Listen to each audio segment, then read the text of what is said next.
last couple of years has seen a real rise in the popularity of indie games. They've always been popular, but I would say it's only recently they're being recognised as games of the year. For example, games such as Hades and Fall Guys were two of the biggest games last year, with Hades winning many of the Game of the Year award. So I'm here just to give a quick breakdown of the indie games that I think should be on your radar this year and could be the new games of the year.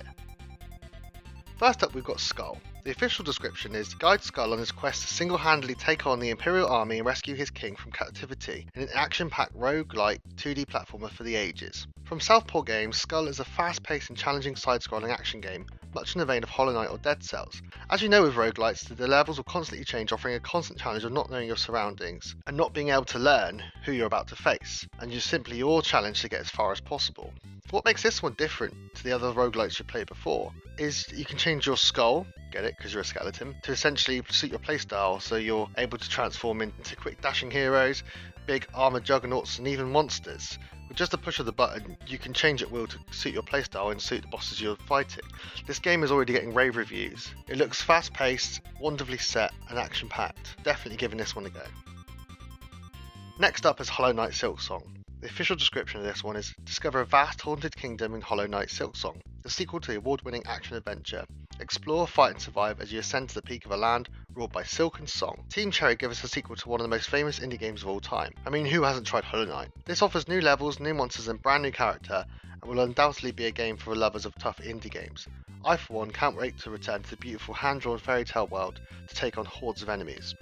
The first game is well known for its fast pace and tight controls, so look out for more controller breaking moments. I particularly love the orchestral score in this game, and it looks to be more nimble and quicker than the first one even, more acrobatic.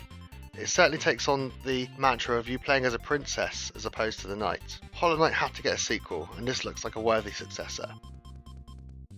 Next we have Skatebird. The official description is grind on bendy straws, kickflip over staplers and carve killer lines through cardboard and sticky tape parks. Above all else, skatebirds try their best. Skatebird is exactly what it sounds like, a skateboarding game about birds. Do I need to say any more? Not only is it fun and wacky to be skateboarding as a bird, but it seems to capture the magic of games such as Micro Machines and Toy Story, as everything is relatively sized to the birds. As described, you'll be grinding on straws and kickflipping over paper clips, and doing massive leaps over sofas and chairs. The game seems to be very aware of what it is. As you'll see from the gameplay, you've got Thrasher magazine, skate stickers.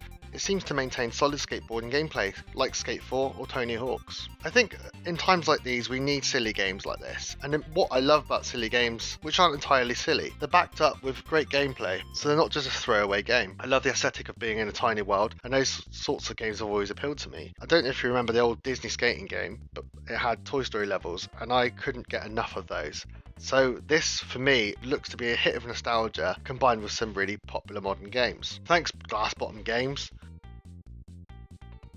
Finally, we have Tanche, or Tanche, am I pronouncing that right? The official description is, Tanche, a being of great power, has gone mad and now evil creatures are taking over the jungle. Help Rumi and her friends uncover the truth behind Tanche's actions and restore peace in the Amazon in this charming roguelike action game. Leap Game Studios give us another roguelike, but what makes this one different? Well, for starters, look at the artwork. It seems to have abandoned the currently very popular pixel art style and gone for something more in the vein of Disney. Not only does it look good, but it seems the combat is even more of a sell, describing itself as a beat-em-up hack and slash game. If you're getting more and more excited, then I'm also glad to say you can co-op this with up to 4 people. For me, the appeal of playing a roguelike with friends is huge, and I can see endless hours of fun being poured into us. We've always faced roguelikes by ourselves, and I don't think I personally had the opportunity to play one with friends. To have levels constantly changing and offering a new challenge, whilst having the fun of a party chat, seems like a win-win situation. It does look like it's going to be great, and the combat looks exciting and offers to constantly evolve as you take on new scenarios and 4 different worlds. These are the 4 indies I recommend you keep an eye on this year.